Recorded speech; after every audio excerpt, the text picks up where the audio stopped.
Graça e paz, meus irmãos. Bom dia, privilégio estar aqui com vocês. Agradeço ao pastor Alberto pela confiança, ao Tiago pelo convite. É muito bom estar aqui com vocês essa manhã.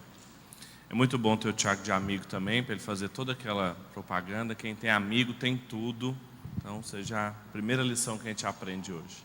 Queria convidar você a abrir sua Bíblia na segunda carta de Paulo à igreja em Corinto. Segundo aos Coríntios, capítulo 10.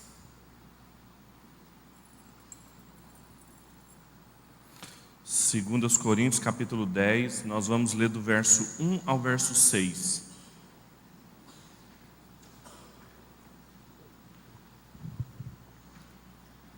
Segundo aos Coríntios, capítulo 10, a partir do verso 1. Eu vou pedir que você não feche sua Bíblia, para a gente ir retornando ao texto ao longo da manhã.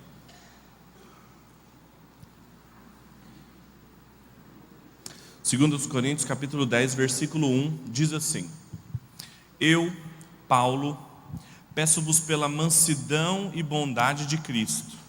Eu que quando presente entre vós sou temeroso, mas quando ausente, corajoso para convosco. Eu vos suplico que, quando estiver presente, não seja obrigado a usar de coragem com firmeza, que espero mostrar a alguns que consideram que nos conduzimos por padrões humanos. Pois embora vivemos como seres humanos, não lutamos segundo os padrões do mundo, pois as armas da nossa guerra não são humanas, mas poderosas em Deus para destruir fortalezas. Destruímos raciocínios e toda arrogância que se ergue contra o conhecimento de Deus, levando cativo todo pensamento à obediência de Cristo. Estaremos prontos para punir toda desobediência quando alcançardes plena obediência. Até aqui, que Deus nos abençoe. Eu gosto muito de filmes sobre guerra. Não pelo conflito e pela violência que esses filmes trazem, inclusive nem gosto muito da violência, mas porque algumas situações só são possíveis de serem aprendidas no campo de batalha. Eu nunca estive num campo de batalha, espero nunca estar também, mas eu sei que o campo de batalha é muito rico em dinâmicas, processos, situações que ensinam muito sobre outras dinâmicas da vida. E é por isso que os autores bíblicos usam tanto a imagem de batalha, a imagem de um campo de guerra, como esse texto que nós acabamos de ler. E um dos meus filmes favoritos a respeito de guerra é um do Tarantino chamado Bastardos Inglórios. É um filme violento, como todo filme de guerra, mas tem uma cena em especial que para mim é uma das melhores cenas de espionagem de guerra, que é uma cena que acontece num bar, em que 3 soldados norte-americanos disfarçados, na verdade é um soldado inglês e 2 soldados alemães, desertores contra o regime nazista, estão num recinto conversando em alemão, e de repente um soldado nazista percebe aquela reunião ali e se junta a eles. E passam uns 15 minutos do filme, aquela cena, aquele mal-estar, aquele medo de serem descobertos, até que o soldado inglês vai pedir um copo para o garçom, e ao invés de fazer assim, ele pede 3 copos assim. E aí ele é descoberto, porque a maneira que os alemães pediam os copos eram assim. E o soldado alemão descobre que ele é um soldado infiltrado. E aí morre todo mundo, a cena termina bem violenta. Mas o que está por trás dessa cena e o que me chama a atenção? Sobre espionagem, sobre essa dinâmica de falar uma outra língua, não ser descoberto, de estar, por causa da espionagem, almejando um outro fim. Quando a gente reflete a respeito de uma mente cristã, ou de uma vida que seja eminentemente cristã, ou o tema que vocês escolheram do diferentemente, ou seja, quando a gente começa a estudar e a refletir a respeito da diferença entre uma postura do reino de Deus em relação à cultura atual, a gente sempre gosta de fazer as diferenciações bem claras entre o que é cristão e o que não é cristão.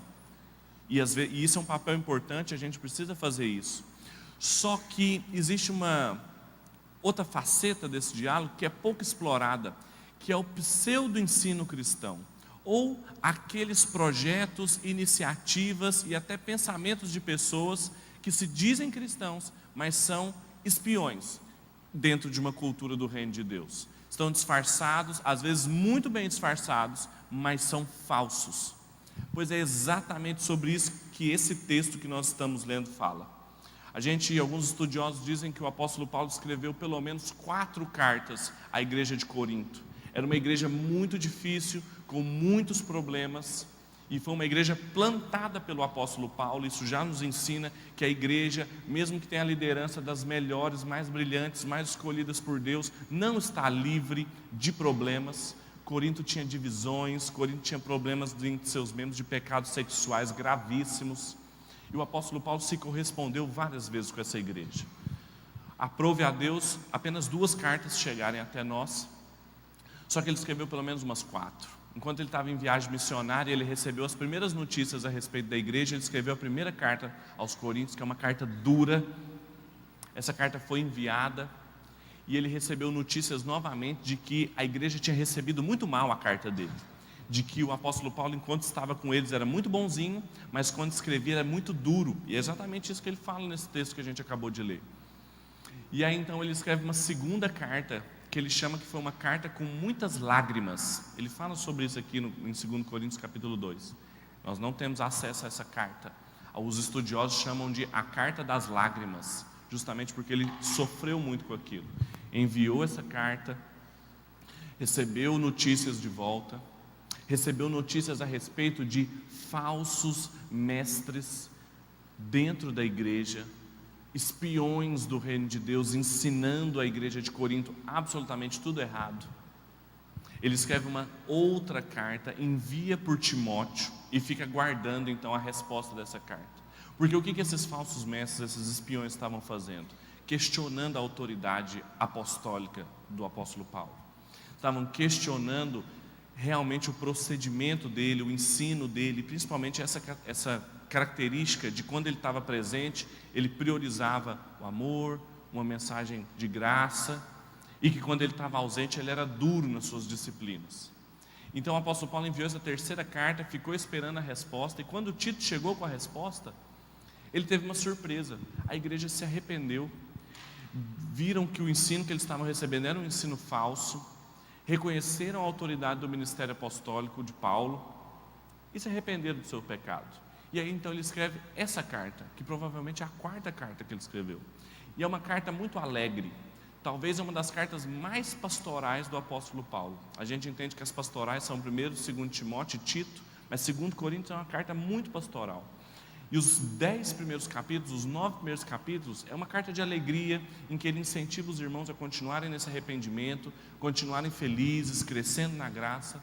E aí ele interrompe esse raciocínio, faltando 3 capítulos para terminar, e começa esse texto que nós acabamos de ler, em que ele vai falar a respeito do seu próprio ministério, o seu ministério que estava sendo questionado por aqueles pseudo-mestres cristãos. E a primeira característica que ele fala a respeito de si mesmo é essa forma como ele conduz a sua vida, o seu ministério, o seu serviço a Deus e as suas relações com os irmãos.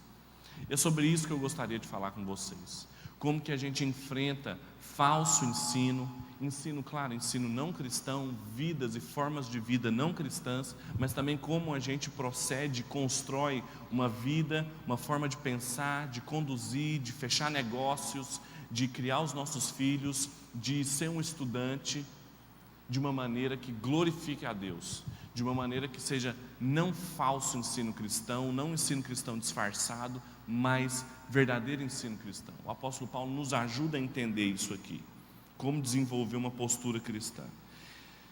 Pelo menos 3 coisas a gente aprende aqui. A primeira delas está no versículo 2 e 3. Olha comigo de novo.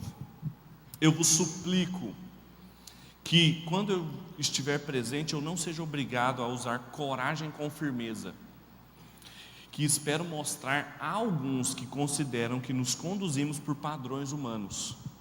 Pois, embora vivendo como seres humanos, não lutamos segundo os padrões do mundo. Até aqui. Primeira lição que a gente aprende, para a gente desenvolver uma mente cristã, para a gente desenvolver uma postura realmente cristã, onde nós estamos, é rejeitar os padrões humanos. O apóstolo Paulo começa deixando bem claro que ainda que estejam falando sobre mim, se a gente fosse parafrasear isso aqui que o apóstolo Paulo está falando, é como se ele dissesse: estão falando por aí em Corinto que a forma como eu conduzo a minha vida, a forma como eu tomo as minhas decisões, a forma como eu escolho como proceder na igreja, é uma forma como qualquer ser humano procede. É como se os falsos mestres estivessem dizendo: está vendo Paulo? Paulo quer ganhar o coração de vocês. Quando ele está aqui ele é bonzinho, quando ele está aqui ele é muito queridinho, mas quando ele escreve, ele desce a caneta, ele fala tudo que ele tem que falar e ele nem tem coragem de falar quando ele está aqui. Isso qualquer ser humano faz isso. O apóstolo Paulo está procedendo aqui, não tem nada de apostólico, não tem nada de divino aqui.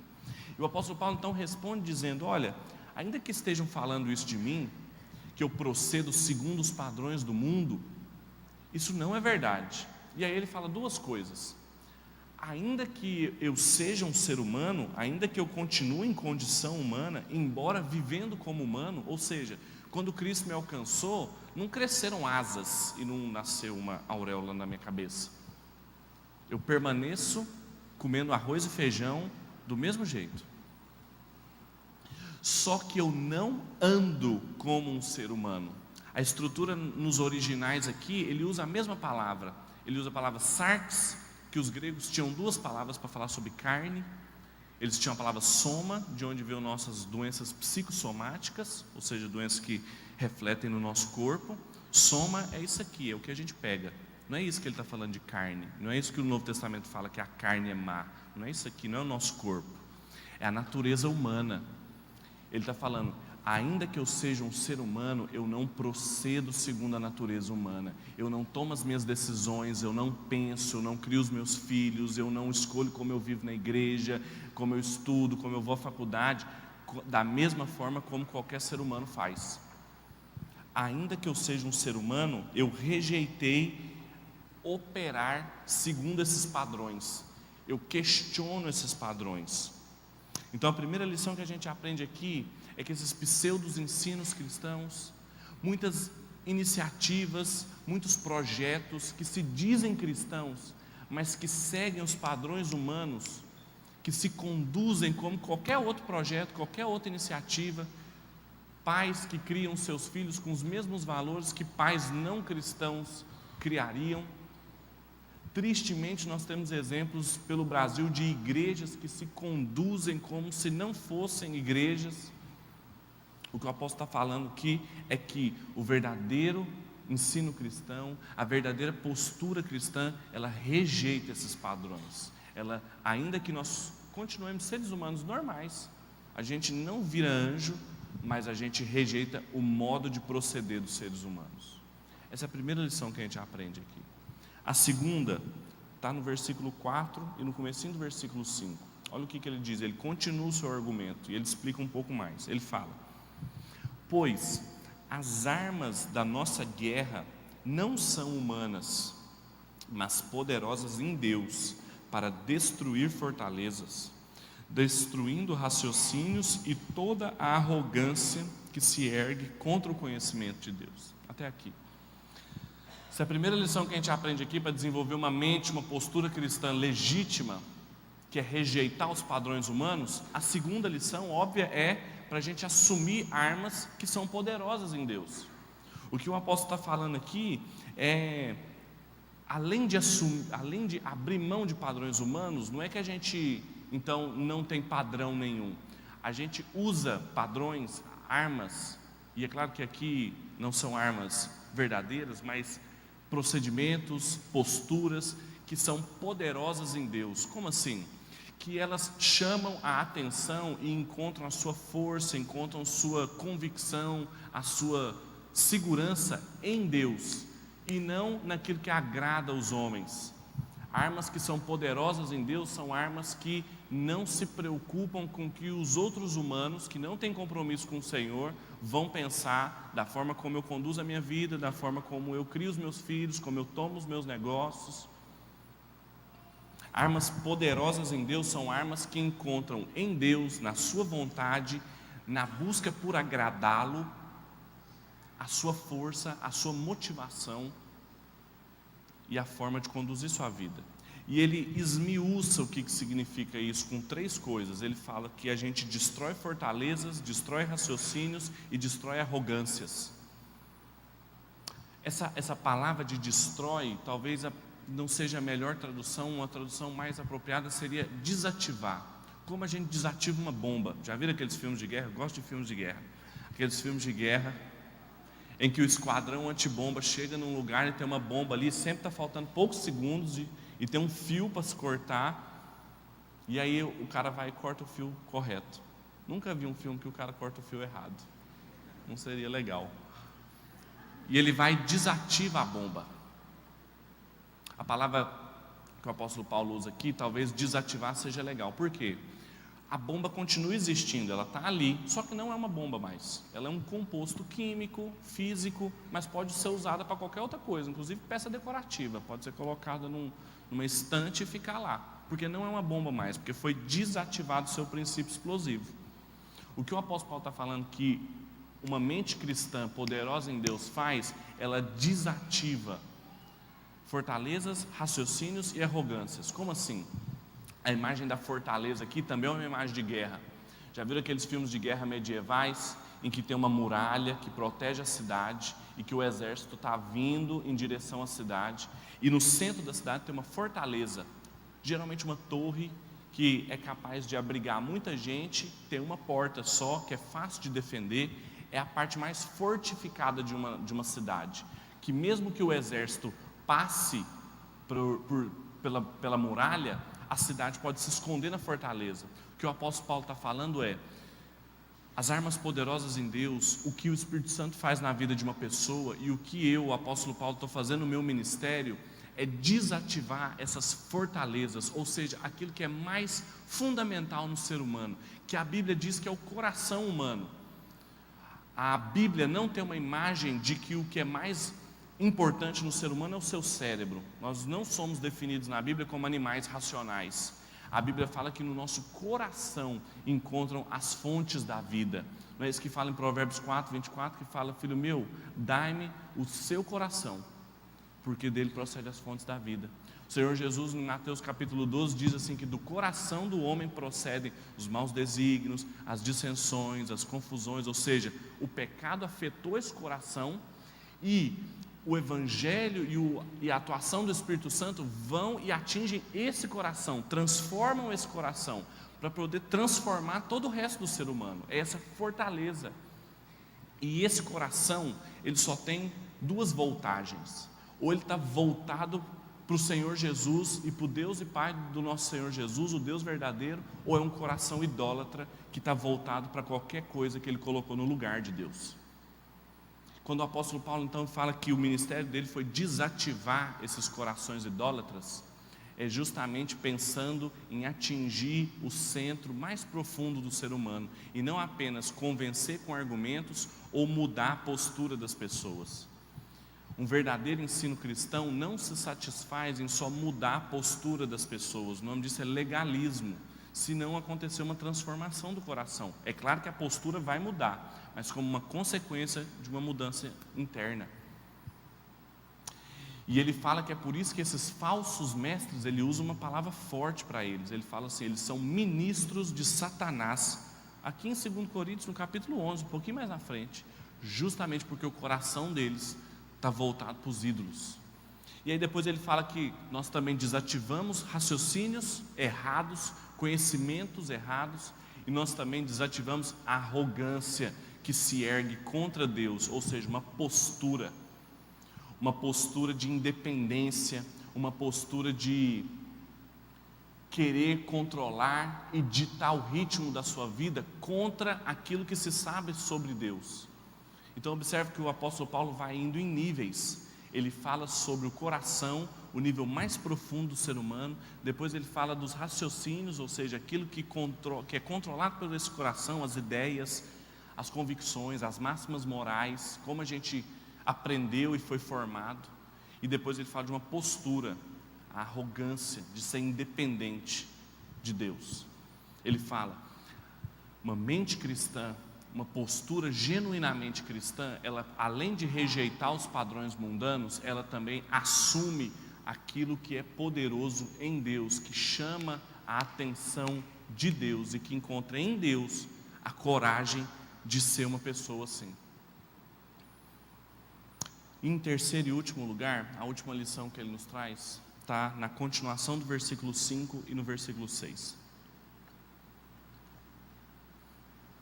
Ele fala o seguinte: e levando cativo todo pensamento para que obedeça a Cristo, estaremos prontos para punir toda desobediência quando alcançardes a plena obediência.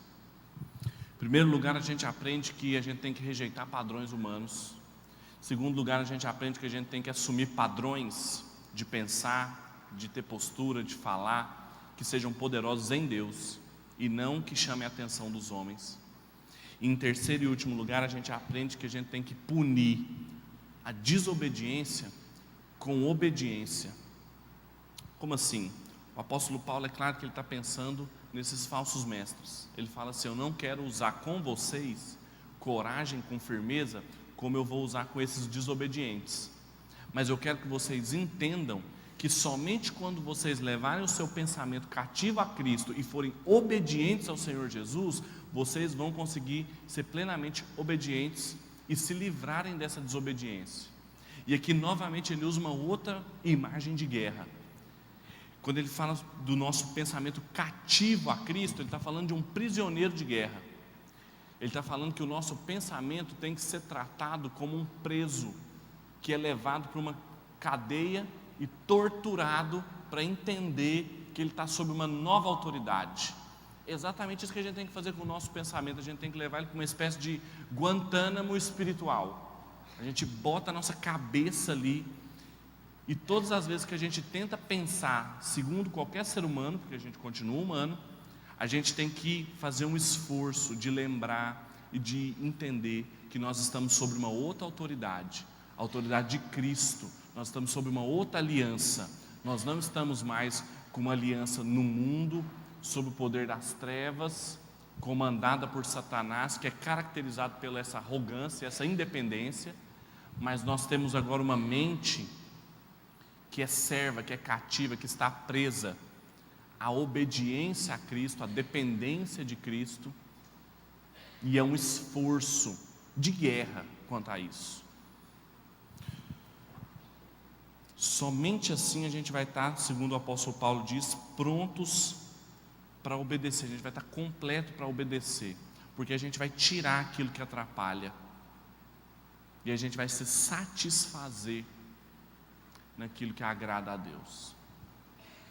Então a gente podia concluir que todos esses processos educativos e formativos que fazem de mim e de você discípulos de Cristo, o processo de formar os nossos filhos, de criar os nossos filhos também nos caminhos do Senhor, o processo de ensinar nos ambientes eclesiásticos ou fora da igreja, eles têm que ser comparados a uma batalha, a um campo de guerra.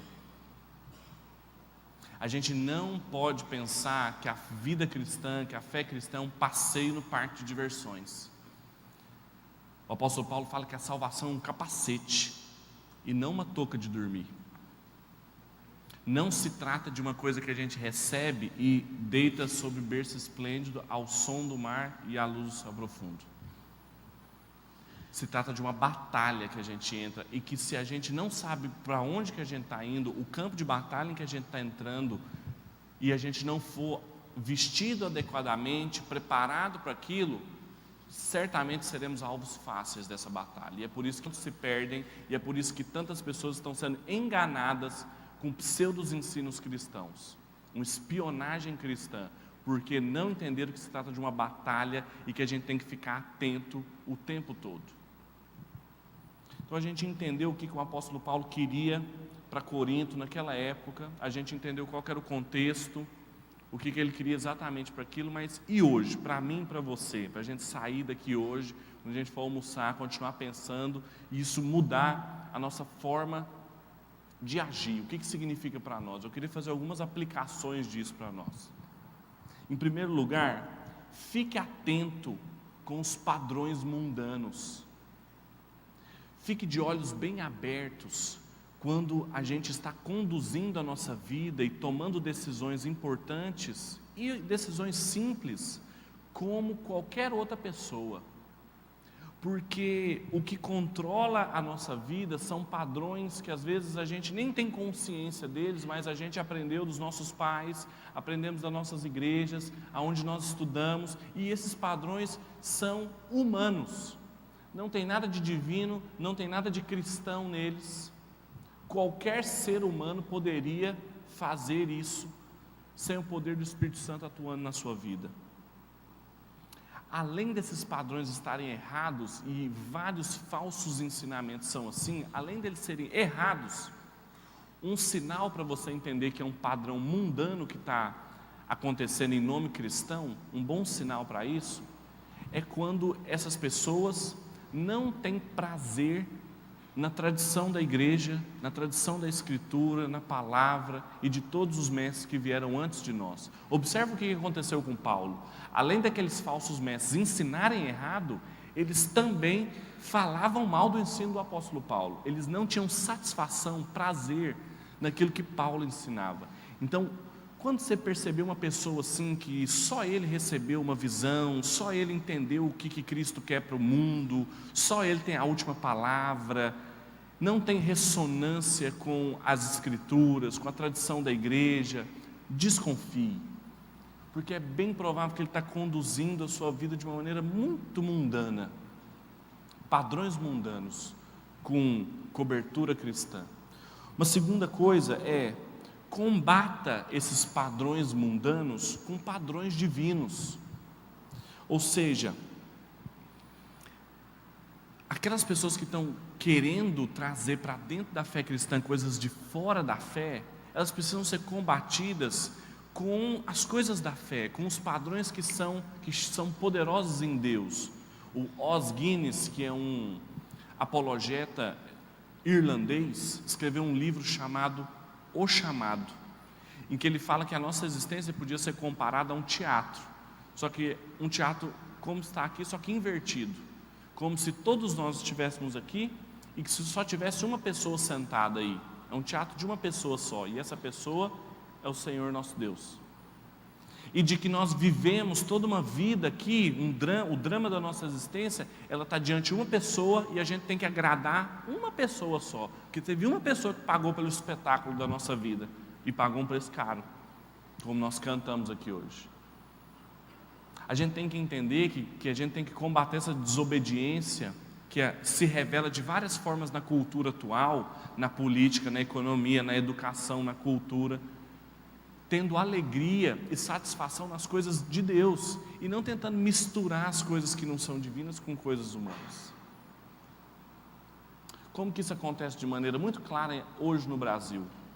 Existem várias igrejas, vários líderes, várias teologias que elas pretendem misturar tradição cristã, ensino ortodoxo, com filosofias, ideologias políticas, de vários espectros políticos, mais à esquerda, mais à direita, e principalmente essa ala mais progressista da igreja, que mistura plataforma política com teologia. Quando eles são combatidos e mostram que eles estão deixando muito misturado essa diferença aqui, o que o outro lado faz? Combate a desobediência deles com desobediência também, misturando fé cristã com pensamentos ideológicos do outro lado, mas que são igualmente ideológicos. O que um cristão, o que radicalmente um ensino cristão tinha que fazer? Ele tinha que ter um ponto de partida, ele tinha que partir e construir seus pensamentos, sua visão política, sua forma de vida, a criação de seus filhos, os seus negócios, de uma maneira que não misture com coisas externas à fé, mas que parta da própria fé, que seja controlada pelo Espírito Santo e que procure agradar a Deus. E como que eu vou saber se eu estou agradando a Deus ou não? A gente tem revelado nas Escrituras o que lhe agrada e o que lhe desagrada. A gente tem uns padrões muito claros para nós na Bíblia e que podem nortear a nossa existência, e que a gente não precisa procurar nada de fora para completar, para enriquecer. É isso que o apóstolo Paulo fala para punir a desobediência com obediência. A gente vai mostrar para as pessoas, não só para quem está fora da igreja, para o mundo, mas também para quem está dentro da igreja de maneira bagunçada, em espionagem. A gente vai mostrar para eles como que realmente significa ser um soldado do reino de Deus, um cidadão do reino, um servo de Cristo. É que ele procura agradar a Cristo e não as outras pessoas. Ainda que a moda filosófica, ideológica, política, cultural do nosso tempo esteja em voga e que não seja cristã, a gente não vai procurar agradá-los, a gente não vai deixar que a nossa igreja seja influenciada por isso, mas a gente vai procurar conduzir a nossa existência em todas as suas áreas de uma maneira que agrada a Cristo. Isso é uma arma poderosa em Deus. É poderosa em Deus porque Deus tem compromisso com Ele mesmo e com a sua palavra. E quando nós submetemos a nossa vida à sua palavra, tudo começa a fazer sentido, tudo vai bem, porque o Senhor Deus tem compromisso com a sua palavra, e não com a nossa vontade, e não com as nossas ideias brilhantes, e não com a nossa arrogância, mas com a sua palavra. Que o Senhor Deus nos abençoe nessa trajetória, nessa batalha, a batalha pela fidelidade do nosso coração. Que o Espírito Santo tenha misericórdia de nós e que a cada vez mais Ele seja mais poderoso na nossa vida para a gente ter satisfação em Deus e combater toda espionagem cristã e toda desobediência com obediência, com uma vida que se satisfaz e que glorifica a Deus. Vamos orar?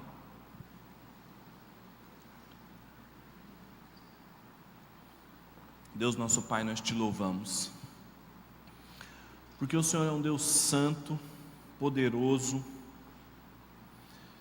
e mesmo assim o Senhor resolveu se revelar a nós, se envolver conosco, e teve o cuidado de deixar registrado para nós a Tua palavra, aquilo que Te agrada, para que a gente pudesse conduzir a nossa vida em cada um dos seus aspectos de uma forma que Te glorificasse. Nós Te louvamos por isso, Pai, porque o Senhor é um Deus bom de se preocupar conosco.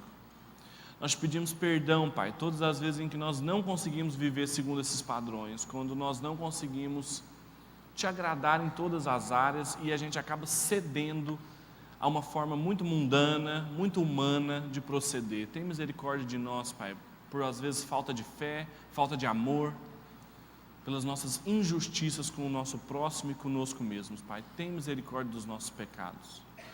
E ajuda-nos, Deus, dá-nos poder do Teu Espírito para que a gente viva uma vida que Te glorifique mais, uma vida que se agrade e que se satisfaça em Ti, que não tenha prazer fora de Ti, que entenda a Sua vontade, que consiga vivê-la hoje de maneira relevante, alegre e abundante, aonde o Senhor nos colocou. É a nossa oração essa manhã para a glória do Seu nome, em nome de Jesus, amém. Deus te abençoe muito.